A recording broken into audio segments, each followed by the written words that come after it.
Bonjour à toutes et à tous. Donc, comme je vous avais dit, je mets une vidéo en ligne pour terminer le chapitre sur les mers et les océans.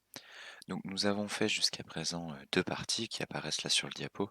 Une première partie sur les ressources, une deuxième partie sur la maritimisation. Et donc, il nous reste une dernière partie à faire sur les mers et les océans, donc en 3 des espaces menacés. Et première sous-partie, première menace, le retour des pirates. Alors, ce qu'il faut noter, c'est que on assiste à une hausse de la piraterie à partir des années 2000. Il y a de plus en plus de pirates. Alors, il est important d'avoir bien en tête ce qu'on entend par pirate. Si je vous dis pirate, normalement, enfin je pense dans votre tête, il y a quelque chose comme ça qui apparaît.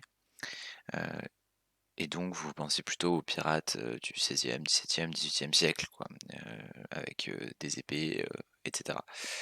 Il faut pas avoir ça en tête du tout. C'est plutôt les pirates aujourd'hui, c'est plutôt ressemble plutôt à ça, c'est-à-dire ils ont des armes à feu, ils sont équipés de manière à être à pouvoir être beaucoup plus menaçants envers les bateaux qui eux-mêmes se défendent avec des armes à feu de toute façon. Alors pour bien comprendre un petit peu ce que ça veut dire la piraterie, je vous propose de regarder un extrait de vidéo. C'est un reportage de Thalassa sur les pirates dans le golfe de Guinée. Donc le golfe de Guinée, c'est cette zone, donc vous voyez là c'est zoomé, mais si on prend l'Afrique, c'est cette zone qui est ici, là, à l'ouest de l'Afrique, qui borde ces différents pays-là, là on est dans le golfe de Guinée. Et donc je mets alors en lien dans la description, puis il y a une suggestion qui va apparaître pour que vous puissiez aller regarder le reportage. Vous pouvez vous arrêter en gros au bout de 5 minutes à peu près, quand le militaire français explique un petit peu le rôle de la France. Et ce que je vous propose, je vais le corriger juste après, hein, j'ai aucun moyen de vérifier de toute façon, mais si vous voulez, simplement pour vous entraîner un petit peu à rédiger tout ça, vous pouvez répondre à ces différentes questions à partir de la vidéo. Vous pouvez mettre pause et faire ça. Je vais tout de suite corriger ces différentes questions qui étaient les différents éléments que je voulais aborder à partir de la vidéo. Donc première question, que font les pirates? Alors ce qui apparaît, c'est que les pirates, ce qu'ils vous disent, hein, ils détournent l'argent, enfin les bateaux pour récupérer l'argent. C'est-à-dire, en l'occurrence, ils vont récupérer du pétrole pour pouvoir derrière le revendre. Autre chose qu'ils peuvent également faire, deuxième type d'action possible, ils peuvent prendre en otage des gens pour demander après des rançons. Donc demander à l'État, bon, si c'était français, demander à l'État français tant d'argent pour pouvoir, enfin pour rendre les deux personnes qui le détiennent en otage. Deuxième question, qui est visé? Ce qui vous explique, c'est que c'est essentiellement l'industrie pétrolière qui est visée, soit via leurs bateaux, soit via les stations de pompage, soit par les pipelines. Et le pirate évoque bien, il vise bien directement les grandes entreprises pétrolières, donc British Petroleum, Shell ou Total. Éventuellement, par rapport à ce qu'on vient de dire, ça peut être des touristes qui sont également visés, si l'action est plutôt une prise d'otage. Troisième question, quels sont les deux types de pirates et où agissent-ils? En fait, vous avez deux catégories qui sont évoquées par l'enseignant là. Soit c'est des pêcheurs pirates, et là ils se trouvent plutôt en Somalie, donc de l'autre côté du continent africain, à l'est. Dans ces cas-là, ce qu'il faut bien comprendre, c'est que c'est une activité de complément, c'est-à-dire ce sont des pirates, des pêcheurs, pardon, qui en plus de ça, parce que leur activité leur apporte pas assez d'argent, commettent des actes de piraterie. Les pirates qu'on voit là dans le documentaire, dans le golfe de Guinée, sont ce qu'il appelle des pirates professionnels. Ils ne font que ça, ils sont vraiment lourdement armés, donc c'est leur action vraiment principale. Donc il y a ces deux types qu'on peut retenir. Quatrième question, comment les pirates justifient leur action? Ce que vous dit le chef là, des pirates, c'est que les compagnies pétrolières créent le chaos, elles ne sont pas honnêtes. Et elles volent pour eux les ressources des habitants qui sont dans la zone. Si on revient sur la carte, pour les pirates, bah, quand vous êtes ici, les ressources devraient appartenir au Nigeria, ici au Cameroun. Alors là, ce qui se passe, c'est que vous avez des entreprises étrangères, ce qu'on a évoqué avant, hein, British Petroleum, Shell, Total, ne sont pas des entreprises qui viennent de ces pays-là, qui exploitent les ressources, et donc pour ces pirates-là, c'est vécu comme du vol, et c'est pour ça qu'ils considèrent qu'ils les récupèrent finalement. ça nous amène à la dernière question. Pourquoi est-ce que la France intervient contre ces pirates? Encore une fois, je remonte la carte, hein, la France, c'est là, on est assez loin finalement du pays. Ce qu'on nous explique, c'est qu'il y a des entreprises et donc des employés qui sont français.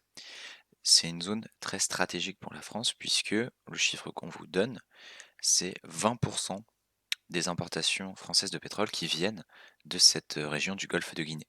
Donc la France intervient pour protéger les intérêts économiques des entreprises et donc de la France. Ça, c'est pour la correction de la vidéo. On va maintenant poursuivre en élargissant un petit peu. Je vous montre cette carte qui présente un petit peu les principales zones de piraterie. Donc vous voyez, il y en a 4 qui sont présentées. Donc il y a le golfe de Guinée qui est celle qu'on vient de voir, notamment parce qu'il y a donc des enjeux de pétrole, des ressources en pétrole. Et donc on a 3 autres zones principales. Alors ce qui est intéressant, c'est de repérer ces différentes zones et d'essayer de comprendre pourquoi ça se passe à ces endroits-là. Alors, dans un premier temps, vous pouvez déjà les noter. Il existe donc quelques zones principales de piraterie, le golfe de Guinée, l'Amérique centrale, les mers d'Asie orientale et ce qu'on appelle ici la Corne de l'Afrique, c'est cet endroit-là, même si vous voyez ça dépasse un petit peu. Donc il y a ces 4 zones principales.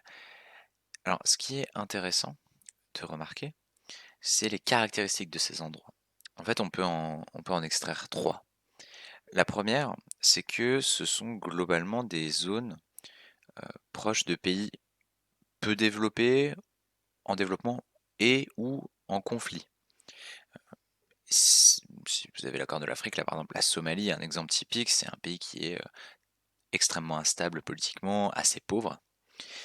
Et donc pourquoi est-ce que c'est un lien avec la piraterie? Parce que souvent les pirates, comme on l'a vu tout à l'heure avec l'histoire des pêcheurs pirates, sont des gens en fait qui ont viennent de ces pays-là et qui sont souvent dans une situation économique très difficile. C'est pour ça qu'ils finissent par se tourner vers la piraterie, pour compléter leurs revenus ou trouver des revenus. Ça, c'est la première explication. Deuxième explication, ce sont des pays, en général, qui sont peu puissants. Et s'ils sont peu puissants, ils n'ont pas forcément une marine militaire suffisante pour protéger un petit peu la zone. D'où d'ailleurs le fait, juste avant, comme on a vu, hein, que la France intervient. Donc les pirates ont un peu plus de marge parce qu'ils ont moins peur de se faire arrêter par des bateaux de guerre. Et enfin, dernière remarque, ces 3 autres zones, autres que le golfe de Guinée, correspondent à des points de passage stratégiques où des routes maritimes majeures passent. Là, vous avez le détroit de Malacca, donc qui permet d'aller de Chine à l'Europe. Ici, vous avez le détroit d'Ormuz, là, il y a du pétrole qui passe, beaucoup de pétrole qui passe, et puis ensuite on rejoint aussi Bab el-Mandeb, la route qui permet d'aller vers l'Europe. Quant à la zone d'Amérique centrale, c'est bien sûr le canal de Panama. Comme on a vu, il y a énormément de trafic à cet endroit-là. Donc 3 raisons qui expliquent que la piraterie se développe dans ces zones-là en particulier. Dernière chose à noter pour conclure cette sous-partie, comme on a vu, cette situation conduit des pays qui sont puissants militairement à intervenir pour sécuriser le commerce.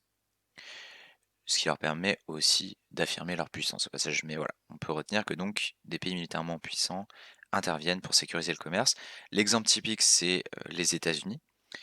Les États-Unis ont les forces navales les plus importantes du monde et ils sont capables d'intervenir n'importe où sur Terre.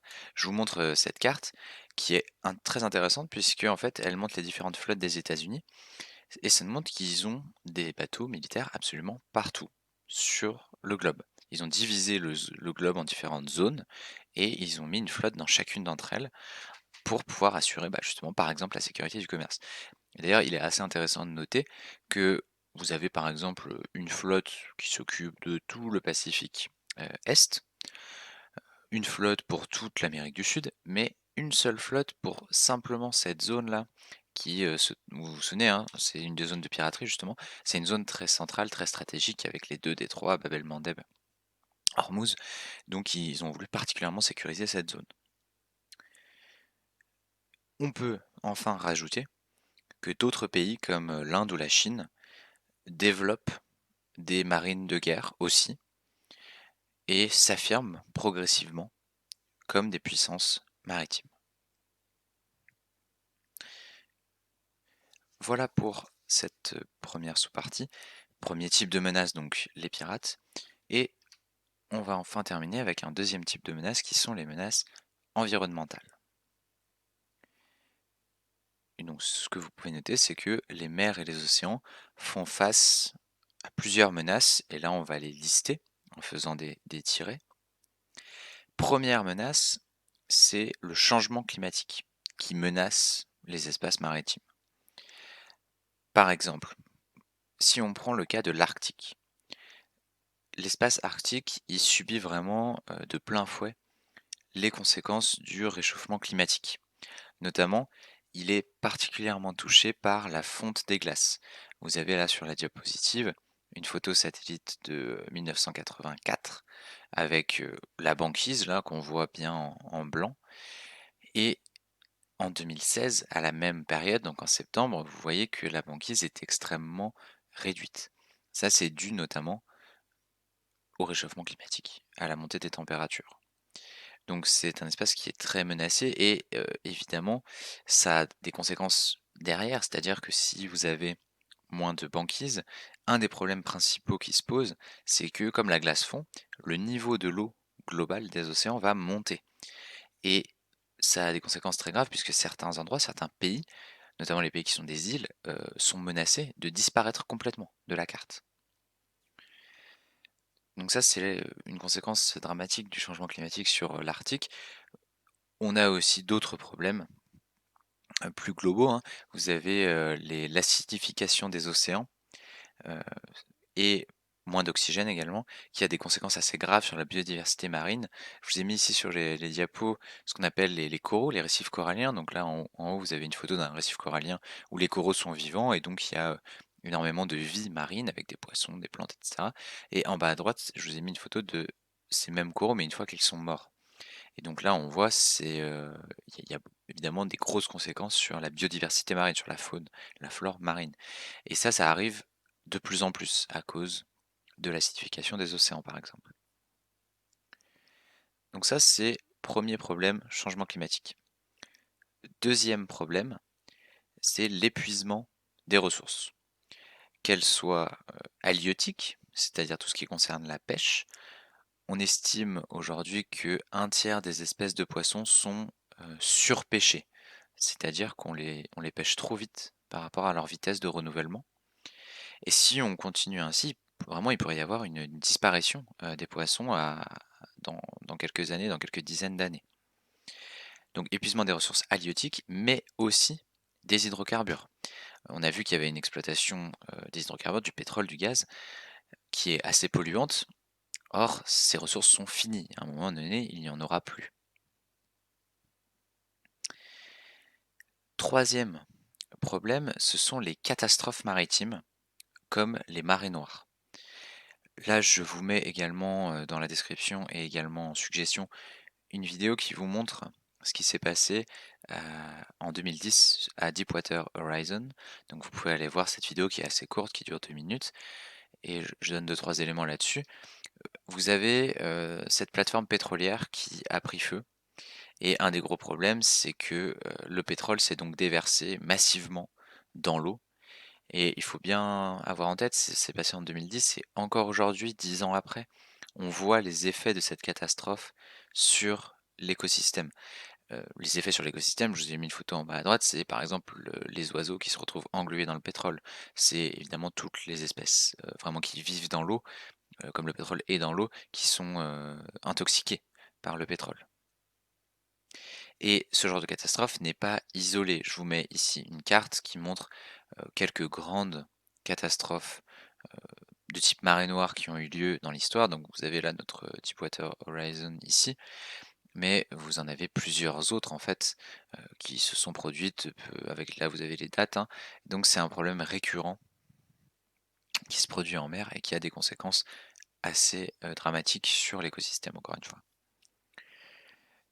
Et enfin, dernier problème, autre type de pollution, enfin toutes les pollutions diverses, et notamment l'une d'entre elles, à savoir le plastique, puisque il se trouve qu'une partie non négligeable en fait du plastique que l'on utilise finit sa course dans les mers et les océans, ce qui forme d'immenses, zones, comme vous voyez sur la photo en haut à gauche, où tout le plastique s'accumule et en fait, il y a un endroit carrément qu'on appelle le continent de plastique.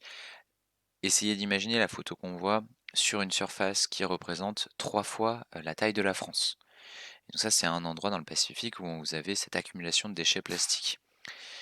Et donc, ça se retrouve également sur les côtes, hein, comme vous voyez, heu et donc ça crée des pollutions. Pareil, ça pose un problème pour les animaux, hein, qui se retrouvent à consommer, du plastique, à en manger, en fait et donc, ça a des conséquences négatives sur, leur santé.